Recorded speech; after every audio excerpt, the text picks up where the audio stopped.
¿por qué el employer branding ya no puede verse solo como una herramienta de comunicación? Me encantaría que mi empresa fuera con esta personalidad, con estas actividades, con este tipo de personas. ¿Qué parte de tu historia te hizo descubrir tu pasión por el talento? Tú puedes transformar la vida de las personas hasta con una buena retroalimentación si el candidato no se quedó. ¿Cuál crees que es el error más común al hablar de la marca empleadora? Employer branding tiene que ser una de las estrategias principales de todas las organizaciones, porque si el motor de las organizaciones es los clientes, el otro motor de la organización son los empleados. Y a veces es donde menos atención ponemos.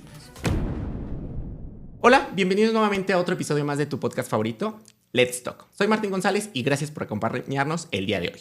Hoy tengo una invitada de lujo. Ella es Erika Chafino, speaker, estratega y fundadora de Código 111. Una consultora especializada en employer branding, endomarketing y marketing digital para el ecosistema del talento. Erika tiene más de 23 años de experiencia diseñando estrategias de atracción, posicionamiento y fidelización del talento en empresas de tecnología, servicios y consultoría. Hoy hablaremos sobre cómo el employer branding pasó de ser un tema de comunicación a una estrategia financiera, cómo medir su impacto en el negocio y por qué invertir en reputación interna puede generar un retorno real.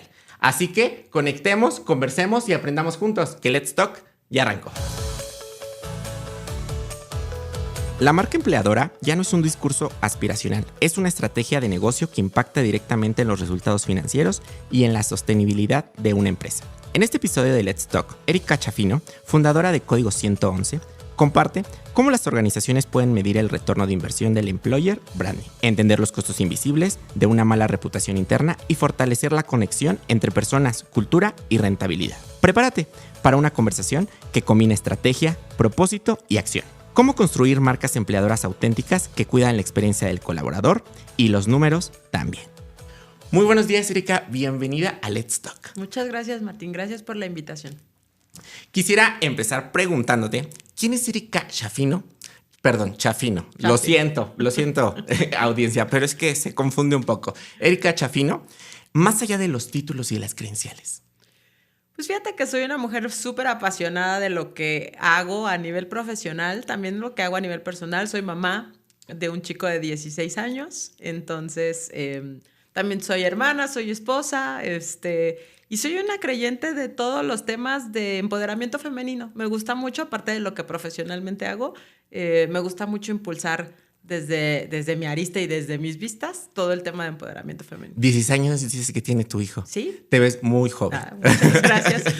No lo tuve tan joven, pero sí. Te ves muy joven. Sí, tiene 16 años, ya preparatoria. Y pues ya es un jovencito ya. Ya. ¿Tienes alguna pasión? ¿Algo que te apasione? Claro. Fíjate que me gusta. Soy muy afortunada de que lo que estudié, a pesar de que no era mi primera opción de estudio, lo que estudié siempre me ha apasionado muchísimo. Siempre a lo largo de estos 20 y tantos años de carrera, el marketing para mí ha sido algo que me apasiona, que me gusta, que veo la manera de aterrizarlo en muchos sentidos.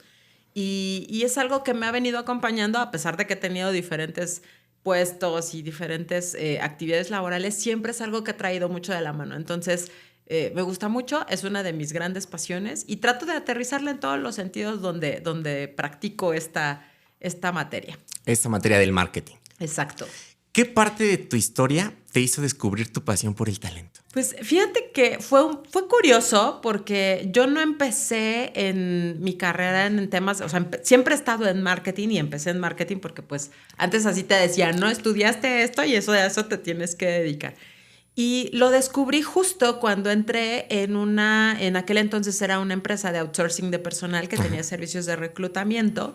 Y esto creo que ya lo he comentado en algunos otros podcasts, pero el jefe que tuve en ese momento, que era el dueño de la organización, un día me dijo, cuando recién ingresé, me dijo, tienes que recorrer cada una de las áreas de la empresa para que entiendas el negocio.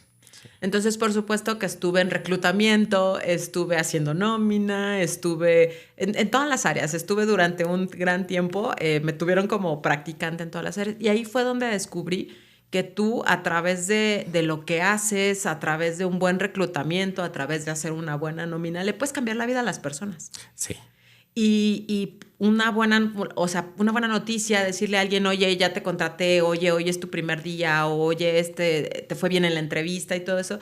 La verdad es que es ahí donde aprendí el trabajo de las personas que se dedican al tema de recursos humanos, la importancia que puede tener y cómo de alguna manera tú puedes transformar la vida de las personas hasta con una buena retroalimentación si el candidato no se quedó, hasta para un despido, déjame decirlo así, si tú lo haces de la manera correcta, puedes cambiar la percepción de las cosas. Entonces ahí fue donde me di cuenta, trabajé durante muchos años en muchas organizaciones dedicadas siempre a los temas de recursos humanos. Y es algo que por eso pues decidí seguir sobre esa misma línea, ¿no? Algo importante que dices de que pasaste por todas las áreas, siento que es un pilar, algo muy importante, porque así tú eres fundadora de Código 111, o sea, ya no puedes decir, no, esto no, me pueden marear con esto, me pueden decir que esto no. No, tú ya conoces cómo es la estructura de toda la empresa porque lo viviste. 100%. Entonces, siento que eso es importante, lo menciono, porque no nada más es de que, quiero fundar y ya. Claro. Pero no es como tú ya conoces todos los departamentos y es algo que, pues, conocimiento que te llevas, pero también, pues, algo muy padre de que decir, no nada más yo fundé. Claro. O sea, conozco cada parte, o sea, cada esencia. Cada área. Cada área. Y conoces, tuve muchas oportunidades y siempre he sido muy agradecida con las empresas que me dieron la oportunidad de colaborar con ellos. En muchas vistas, ¿no? Desde muchas otras áreas, siempre en el tema de marketing, otro en tanto en el tema de operaciones, fui directora general de alguna empresa. Y la realidad es que fundar una organización con todo ese conocimiento que tú ya tienes, pues es como haberte adentrado a lo que sí te gusta y lo que no te gusta, sí. Lo que quieres y lo que no quieres. Sí, por supuesto, este tema de ya no me marean con esto, pero aparte lo que tú no te gustaría tener en tu organización, sí. Que viste que a lo mejor estaba en otras organizaciones, y llevártelo a la práctica, ¿no? Llevarlo y decir, oye, yo me encantaría que mi empresa fuera con esta personalidad, con estas actividades, sí. Con este tipo de personas. Y es un gran reto, ¿no? Fundar no es sencillo. Sí. No es una cosa que sea fácil, el recorrido implica mucha madurez, implica muchísima paciencia, pero aquí estamos en el camino. Sí, más que nada paciencia, porque eso es más que constancia, dedicación, sí. No por arte de magia. Quisiéramos que todo fuera, pues todo sería increíble, ¿no? Pero es algo que muy importante, la constancia, la perseverancia, o sea, no dejarse porque va a haber ciertos tropiezos. Claro, 100%. Pero pues no por un tropiezo voy a decir, no, ya no quiero. No, siento que eso te hace más fuerte. Y aprendes. Y no es para todos, o sea, no es para todos.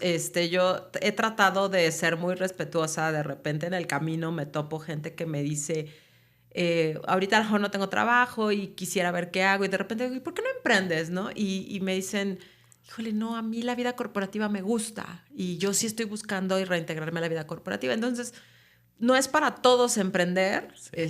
Se necesita mucha paciencia, como bien lo mencionas, pero también se necesita mucho amor al arte. Sí. Mucho. Ajá. Saber agradecer la vida corporativa que ya tuviste y aprender de vuelta, porque sí es mucho arremangarse y hacer muchas cosas que a lo mejor tú desde tu silla de director no estabas acostumbrado a hacer. Sí. Y ahora como en tu silla de dueño emprendedor, pues sí lo tienes que hacer, ¿no? No, sí, sí o sí. Exacto. Sí. Ahorita que me dices lo del emprendimiento, retomo que eres fundadora de Código 111. ¿Cómo nace o en base aquí, cómo nació eso? Fíjate que Código 111 es una empresa que yo hice intentos previos, no tenía tan claro qué era lo que yo quería hacer porque tengo un perfil como muy amplio y entonces pero es que yo quiero marketing y el tema de recursos humanos también me apasiona muchísimo. Entonces pasé por todas las ideas, ¿no? En algún momento. La típica de, pues voy a poner una empresa de recursos humanos porque sí. Pues ya lo sé hacer, ya lo sé administrar, pero el marketing me apasiona muchísimo.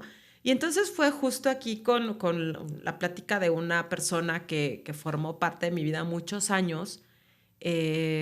en una conversación de cómo lo armaría, y literal lo armamos en una servilleta. La primera idea de Código fue armada en una servilleta, en una comida, y tratamos de encontrar cómo casar al área de marketing con el área de recursos humanos. Porque hoy día son áreas que normalmente no se hablan, son áreas que operan de manera independiente. Y allí fue donde en esa servilleta hicimos una escalera un poco del ciclo de vida de talento y cómo lo acompañábamos de marketing y cómo podíamos empezar a identificar este tipo de soluciones. Y así fue como surgió esta idea de tener una empresa que se dedicara a los temas de endomarketing, que no son tan comunes en México, que tuviéramos esta experiencia de employer branding, pero de cara a que realmente transforme ambos lados, la vida de las personas, pero también la vida de las organizaciones. Todos estamos ahí queriendo innovar y queriendo encontrar qué más necesitan los empleados, y ahora con tantas generaciones dentro, decíamos, bueno, pues es que necesitamos tener un acompañamiento muy puntual. Y así fue como surgió Código 111. O sea, de una servilleta. De una servilleta. No, es bueno. O sea, las ideas hay que tomarlas al momento, claro, y no desaprovecharlas. Y la servilleta fue lo importante. La servilleta fue lo importante. La persona con la que creé esa idea, por supuesto, me acompañó durante muchos años.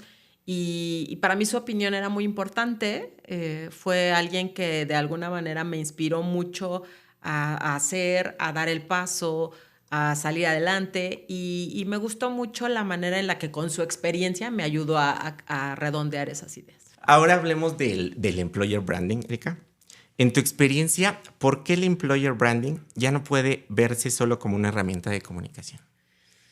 Fíjate que me encanta mucho esa pregunta, porque hoy día los temas de employer branding en México, afortunadamente en Latinoamérica, tienen un avance diferente. Creo que aquí en México todavía nos falta mucho trabajo por hacer, pero se revuelve un poco con la idea de comunicación interna. A veces se revuelve, sí es una parte, pero al final no hay estrategia de employer branding. Como que a veces confundimos el tema de recursos humanos. Es más, a veces ni siquiera recursos humanos a lo mejor es el que lo tiene que hacer solo. Employer branding es una estrategia de negocio, no es un área, no es algo que tengas que dejar a la de recursos humanos. No forma parte de las actividades como el pastel, del snack. O sea, no. Eso lo agradecemos todos los empleados, y lo tenemos como en cuenta. Pero employer branding es una estrategia que yo siempre les comento a las organizaciones, es algo transversal. O sea, así como cuando en el Balance Scorecard le damos la importancia a áreas de soporte y ponemos finanzas y administración y las ventas y todo esto, y así como marketing es el principal motor de todos estos temas de impulsar el negocio, employer branding tiene que ser una de las estrategias principales de todas las organizaciones. Porque si el motor de las organizaciones es los clientes, el otro motor de la organización son los empleados. Y a veces es donde menos atención ponemos. Sí. Y es donde siempre menciono que cuando el CFO entiende el tema de employer branding, todo lo demás pues viene ya en consecuencia. Porque al final el que tú tengas a tus colaboradores, más allá de decir contentos, yo diría satisfechos con lo que hacen, en todas sus necesidades, en todo un entorno 360, eso viene en consecuencia. O sea, es como un cliente, ¿no? Tenemos que pensar en los empleados como un cliente. Cuando un cliente está satisfecho con la solución que tú le brindas, en automático te compra más, en automático te recomienda, en automático empieza a crecer el proyecto contigo. Con los empleados pasa exactamente lo mismo. Entonces, si tú tienes un empleado o un grupo de colaboradores súper bien alineados a una estrategia de reconocimiento de lo que tú verdaderamente, o sea, conociendo verdaderamente a tus empleados, ajá, y lo que necesitan y cómo se lleva a cabo, de esta manera es como en consecuencia los empleados van a dar mejor atención a tus clientes, van a tener mejores relaciones interpersonales, van a respetar mayormente las políticas y procedimientos, van a dar más ideas, surge innovación. O sea, viene una serie de cosas alrededor de beneficios de por qué los empleados se sienten cómodos contigo. Por eso siempre digo, esta estrategia debe ser muy transversal, tiene que ser una estrategia que tome la Asamblea General de Accionistas o los stakeholders o los directivos que estén a cargo. No es una estrategia exclusivamente del CHRO, es algo mucho más allá del negocio. No, sí, es importante esto que dices de que así como trates al personal, pues tú vas a tener más cosas más redituables para la empresa. Entonces es importante. Ahorita, pues como dices, muchas empresas aún no tienen el conocimiento general de lo que es el employee branding o lo hacen mal. Pero como dices, si desde un CEO o la cabeza de la empresa lo tiene bien el conocimiento del employee branding, yo siento que la empresa va a estar de maravilla. Fíjate que tiene grandes ventajas. Algo de lo que yo siempre pregunto cuando quieren hacer estrategia de employer branding es ¿qué tan en serio lo quieres hacer? Sí. Porque la estrategia es muy 360, o sea, viene desde... apunta desde las personas que se van a postular para entrar a tu organización. Y eso es tan importante como saber decir a quién quieres dejar entrar a tu casa. Sí. Y a veces ni el anuncio evoca lo que es la organización, el puesto menos, seguimos teniendo problemas de reclutamiento a nivel,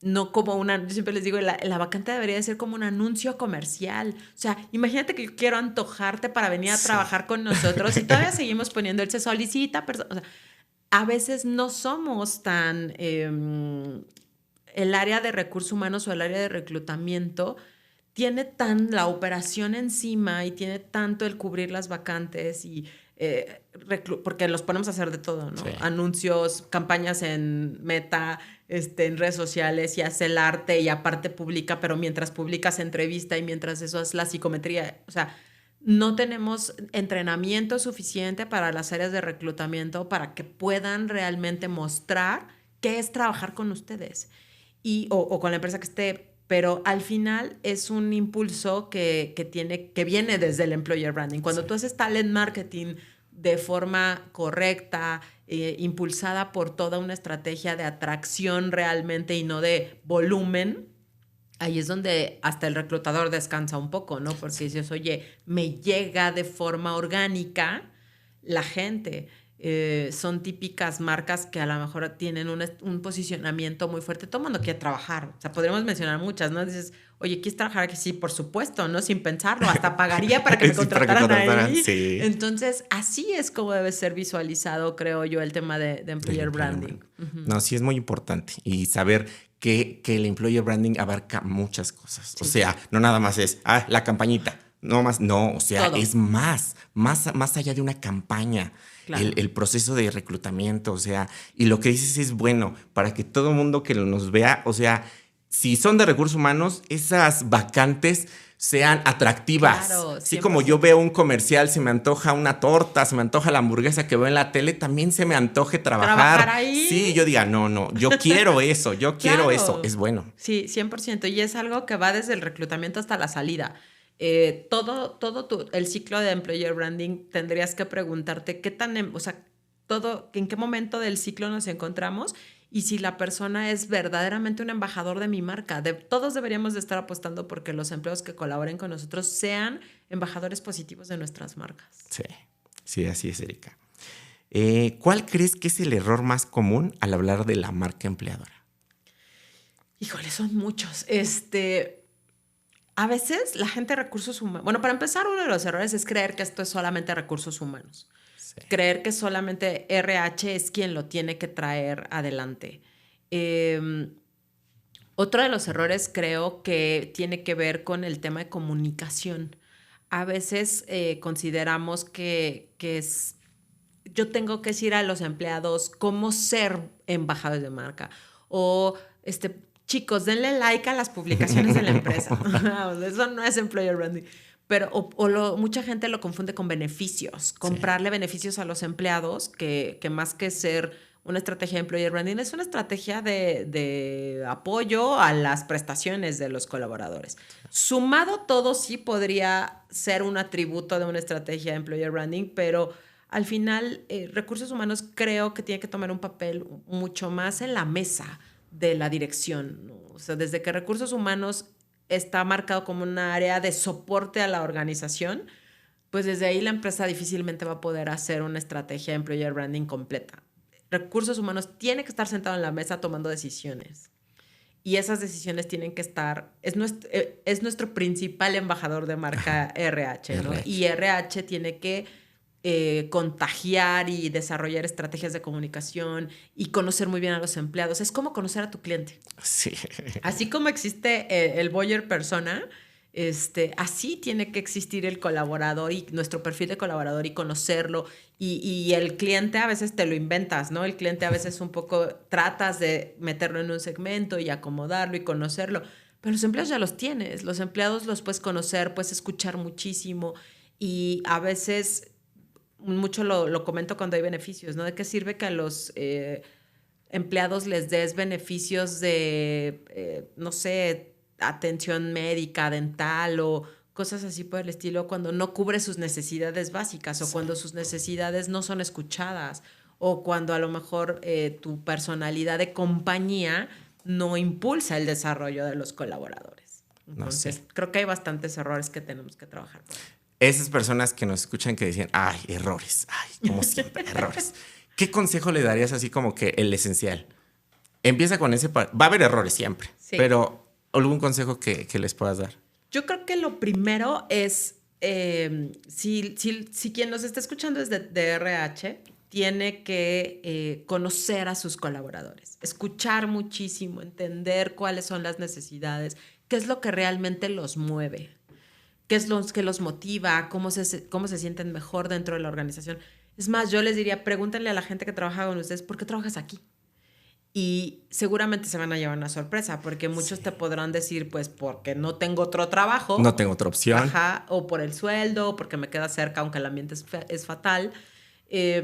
U otros te van a dar respuestas muy concisas alrededor de qué los motiva a estar y por qué pueden tener este compromiso contigo. Y de ahí es tirar del hilo y empezar a jalar, ¿no? Empezar a jalar, para que tú puedas desarrollar más cosas que a los empleados les llame la atención.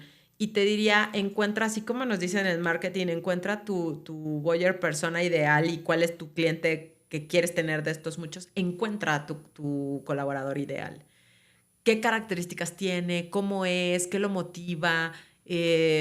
¿Por qué está dentro de la organización? ¿Por qué de manera natural es un buen embajador de marca? Y eso te va a ayudar a poder replicar en tus perfiles de atracción, en todo lo que tienes y en todas las personas que van a entrar de nuevo a la organización. ¿Cómo son las personas? Las organizaciones tienen todas, absolutamente todas tenemos defectos, todas tenemos virtudes, todas tenemos cosas que mejorar. Lo ideal es identificar cómo compaginar de una manera mucho más precisa. Sí. Entonces, todas las personas de recursos humanos conozcan muy bien a sus empleados. Exactamente. Un momento, llegó la hora de Let's Talk. Lo leí y me voló la cabeza. Durante años se pensó que el employer branding era cosa de marketing. Fotos felices, videos inspiradores y frases bonitas en redes. Pero leí algo que me voló la cabeza. Según LinkedIn, las empresas con una marca empleadora fuerte reducen hasta un 43% sus costos por contratación. Sí, escuchaste bien. Menos gasto solo por tener una buena reputación interna. Y no solo eso, Glassdoor señala que una compañía con una imagen sólida como empleador puede aumentar su tasa de retención en un 28%. Eso, traducido al idioma de finanzas, significa menos rotación, menos capacitación y menos tiempo sin cubrir vacantes y más productividad. Entonces, la próxima vez que alguien diga que el employer branding es solo imagen, recuérdale que detrás de esa imagen hay resultados medibles, menos rotación, más retención y ahorro real en costos. Porque cada vez que una empresa pierde talento por una mala experiencia interna, está dejando dinero sobre la mesa. La reputación interna también paga y paga mucho. Y las empresas que ya lo entendieron están invirtiendo menos en anuncios y más en personas. El employer branding es la historia que tus colaboradores cuentan sobre tu empresa, incluso cuando tú no los estás escuchando. ¿Cómo explicarle a un director financiero, Erika, que la reputación también paga? El financiero siempre te va a hablar en números. Entonces, una de las principales cosas que yo le recomiendo a la gente que traiga la estrategia de employer branding en sus manos es tradúzcanla a números. Si tú hablas ahorita, como estábamos diciendo, ¿no? Del colaborador y la emoción, y pues te van a aventar la estrategia en 2 segundos, porque el financiero lo que necesita es que le digas qué ahorros trae, cuánto va a costar, por qué tan caro y para qué te va a servir, ¿no? Y creo que hay varios indicadores que tú puedes dominar bastante bien, con los cuales puedes enfrentar una estrategia. Por ejemplo, de los básicos, rotación y retención. Todas las organizaciones tenemos rotación y tenemos indicadores de retención. Entonces, eso implica un costo. Tiene un costo y que normalmente es muy alto. Un costo de rotación, por ejemplo. Si tú tienes tu índice de rotación bastante claro, puedes traducirlo a números para que le puedas contar al financiero, por ejemplo, cuánto gastas en fuentes de trabajo, en fuentes de atracción de talento, cuánto gastas en anuncios, cuánto gastas en capacitación, cuánto gastas en el onboarding de la gente. Y eso te va a dar un total. Sí. Ese total, al final de cuentas, pues te generará una serie de números que ya tú verás si son positivos o negativos, y que de alguna manera te puede ayudar a impulsar tu estrategia para que puedas decirle, oye, mira, si yo fortalezco mi área de reclutamiento y selección de esta manera y desde un principio desarrollo todas estas actividades de employer branding, a lo mejor estoy invirtiendo acá, pero en el tiempo la cuenta nos va a quedar de esta forma, ¿no? Y ahí es donde el financiero va a entender con números de qué le estás hablando. El financiero, aunque entienda del negocio, no va a entender de la complejidad de los perfiles. Sus skills están en otro lado. Y, por ejemplo, en los temas de retención también va a ser bien importante que evalúes, por ejemplo, cuánto te costó ya el know-how de ese colaborador, cuánto tiempo ya está en la organización, si se va, qué perderías, cuál sería la curva de tiempo de que alguien más aprenda lo que ese colaborador hace. Y con esos dos, creo que sería para una estrategia básica poder enfrentar a un buen financiero en donde le digas, mira, rotación y retención los vamos a poder controlar mejor, vamos a tener estos beneficios, estas reducciones, y por supuesto, si ya le quieren poner un poco más de emoción al tema, si quieres meter, por ejemplo, un indicador de marketing donde se maneje percepción o donde manejes un poco de posicionamiento, podrías incluso marcar un indicador en el que si logras que los empleados, sean embajadores de marca, puedas impulsar el posicionamiento comercial de la organización. Entonces ahí ya tienes buenas aristas para poder impulsar una estrategia de employer branding dentro de la empresa. Entonces lo importante es convertir a números para que pues ahí van a ver el foco rojo. Pues no, y sí, con los numeritos, ya cuando ves... Háblale a quien en el idioma en el que tienes que hablar. Háblale en el idioma que entiende. Claro. Sí, perfecto, Erika. ¿Cómo se mide el retorno de inversión del employer branding? Pues hay varios indicadores, de los básicos o de los principales que deberían de tener claros. Y ahí me voy a regresar un poco. Creo que tienes que tener todas las organizaciones, así como... en la universidad muchos decían, oye, para hacer una empresa, y te ponían a hacer una empresa y te decían, misión, visión y valores y propuesta de valor de la organización. Creo que para poder tener esto necesitas desarrollar tu propuesta de valor del empleado, y muchas organizaciones no la tienen tan bien definida. Entonces, si tú quieres tener un retorno de inversión de una estrategia de employer branding, tienes que tener clara cuál es tu propuesta de valor del empleado, qué realmente la organización le va a ofrecer al empleado. Y ahí tienes que ser muy honesto, ¿no? Cuando hacíamos la propuesta de valor de la organización, pues todos poníamos, ser la organización más, ¿no? Sí, pero todo el mundo, el consultor o tu profesor te decía, tienes que ser realista, sí. Tienes que ser muy claro. Y en la propuesta de valor de los empleados es exactamente lo mismo. Tú tienes que ser realista con lo que le puedes ofrecer a los empleados. Seguramente en el tiempo, si vas creciendo y vas mejorando el negocio, vas a poder modificarla y ofrecer más. Pero no vas a poder saber cuánto retorna si no sabes qué estás ofreciendo. Entonces, si dentro de tu propuesta de valor del empleado, por ejemplo, está beneficios o está alguna mejora en el sueldo o algunos beneficios adicionales por logros, etcétera, etcétera, ahí es donde otra vez tienes que volver a sacar números y decir, a ver, esto cuesta la propuesta de valor del empleado, esto es lo que yo le voy a ofrecer, esto es lo que tiene, y cómo voy a poder retornar esto, pues manteniendo tus indicadores. Pero existe un NPS del empleado, INPS, que es el Net Promoter Score de los empleados, que lo tienes que tener como medido. Y les diría, es de lo primerito que a lo mejor tendríamos que medir para saber en dónde estamos, hacia dónde vamos y entonces sí saber cómo vamos a retornar. Mientras, pues llamémoslo cliente empleado, lo tengas contento, ese retorno pues va a ser muy redituable para ti porque pues la empresa va a generar buenos resultados. Sobre todo piensa siempre en que estás poniendo en las manos de tus colaboradores a tus clientes. A los clientes. O sea, si tú en la mañana cuando le vas a gritar a alguien o le vas a llevar la atención a alguien o vas a tomar una decisión a nivel colaboradores o a nivel organización o cuando de repente decimos, oye, ya vamos a quitar el home office, ¿no? Piensa un poco en eso, en que estás poniendo a tus clientes en las manos de esas personas. Entonces, creo que tiene que ver, y no estoy diciendo no quiten el home office, no estoy diciendo conócelos tan bien que sepas cómo lo van a tomar, cómo lo van a enfrentar, cómo lo vas a hacer, en qué timing. Sí. Y de esa manera, siempre en el reclutamiento es a quién vas a dejar entrar a tu casa. Y en el tema de ya los colaboradores que tienes es piensa en las manos de quién estás poniendo tus clientes. Sí, son dos frases que ahorita me llevo así. ¿Quién va a entrar a tu casa? Porque es verdad, o sea, es tu segundo hogar. Claro. Es otro, y pues sí, no puedes dejar pasar a cualquiera. De hecho. De hecho. ¿Cuáles son esos costos invisibles de no invertir en reputación interna? Muchísimos. Fíjate que la gente a veces considera que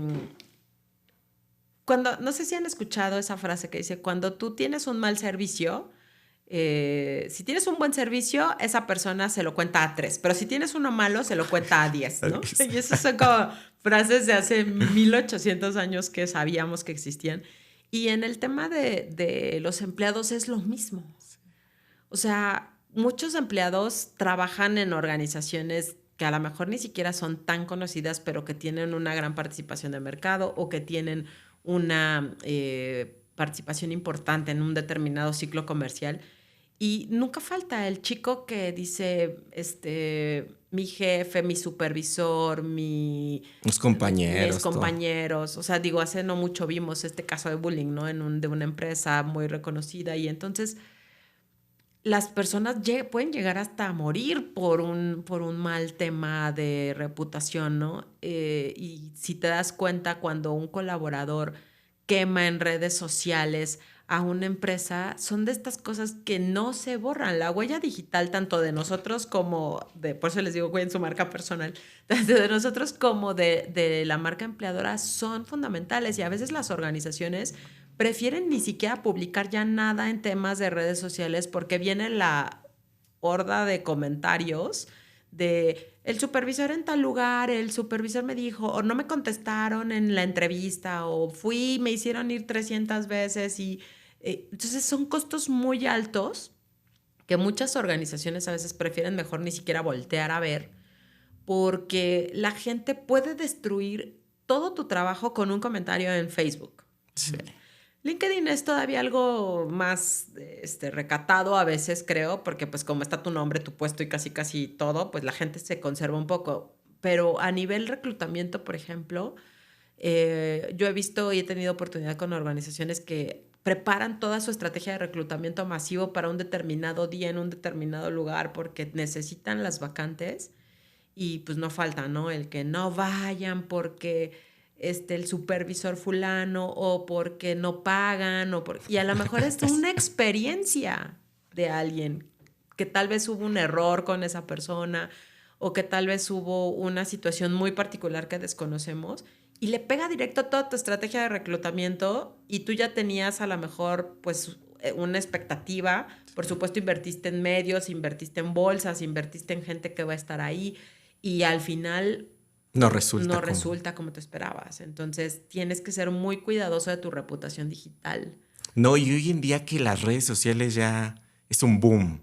Antes Pues es que ha avanzado tan rápido la tecnología que hace unos años todavía me acordaba que, pues no, salías de un trabajo y pues, ¿dónde lo ponías? A lo mejor lo ponías, pero ¿quién lo leía? Así como que no era tan importante las redes sociales como hoy en día, que un comentario ya te sale todas las redes sociales y perjudica en la reputación de la empresa. Y fíjate que yo, cuando doy estos cursos de reclutamiento digital a muchos reclutadores, lo primero que les digo es, siempre me dicen, les pregunto, ¿qué haces con los comentarios? Me dicen, los borro. Y así de, no, por favor, no hagan eso. Pero es parte de la cultura de lo que no sabemos, a lo mejor, cómo manejar una estrategia de reclutamiento digital. Entonces, sí es bien importante capacitarse, saber qué hacer con este tipo de cosas. ¿Para qué? Para que no pierdas dinero. A veces nuestra estrategia tiene que ver con poner campañas en Meta para que la gente llegue y se te viene la horda de comentarios. Entonces es bien importante saber qué hacer. Es uno de los costos principales que puedes tener a nivel reputación. Y otros, sin duda, no quisiera dejar de mencionarlos porque me parece que son importantes. A veces los temas de relaciones interpersonales dentro de la organización, ya sea a nivel de hostigamiento, a veces un colaborador dice, es que me hostigó, me vio feo, me regañó, me presiona todo el tiempo, y aquí es donde a veces la empresa debe saber qué acciones debe tomar, tener políticas muy claras para darle alcance al colaborador, pero también al jefe. O sea, son dos partes donde a lo mejor no tenemos claridad de en dónde está el tema, ¿no? Entonces, la reputación también pega directamente en ese tipo de cosas, donde tenemos que tener protocolos bien precisos de qué alcance tiene el jefe. A veces es un falso y entonces pues tienes que saber cómo accionar de las dos partes, tanto del colaborador como de los jefes, supervisores que están a cargo de la gente. No dejamos de ser relaciones humanas, ¿no? Sí, porque eso es cierto. Va a haber personas que aunque, o sea, los despidieron por alguna razón justificada, pues a la empresa le van a tirar a la reputación. Claro. Entonces es importante que haya un buen manejo dentro de la empresa para saber esas situaciones, cómo manejarlas, porque puede que perjudiquen en la reputación. Perfecto, Erika. ¿Algún mensaje final o reflexión que te gustaría dejar a quienes nos están escuchando? Me encantaría decirles que es muy importante que sus colaboradores sientan que aman el lugar en el que trabajan. Eso creo que va a ser positivo para todos, para la empresa, para los clientes, para el colaborador y para ti mismo. Si eres dueño, director de una organización, pregúntate cuántos colaboradores de los que tengo les podría preguntar hoy si aman el estar aquí conmigo, y cuántos dirían que sí y cuántos dirían que no. Y creo que este país necesita negocios rentables, positivos. Todavía nos falta mucho como país, entonces qué mejor que hacerlo a través de los colaboradores. Arriesgómonos. La vida es una nada más, entonces tomemos ese riesgo. Muchísimas gracias, Erika, por acompañarnos. La verdad me llevo un gran aprendizaje el día de hoy y lástima, hemos llegado al final de este episodio. Y si quieren saber más acerca de Erika Chaffino, no olviden seguirlas por sus redes sociales por medio de LinkedIn, y no se olviden de seguir también la página de Código 111. Y muchísimas gracias nuevamente a la audiencia. No se olviden en seguirnos en Spotify, Apple Podcast y Amazon Music. No olviden activar la campanita en YouTube, que va a ser la que les va a avisar cada que subamos un nuevo video a nuestro canal. Y no se olviden que las conversaciones nunca terminan, solamente hacen una pausa. Nos vemos hasta la próxima.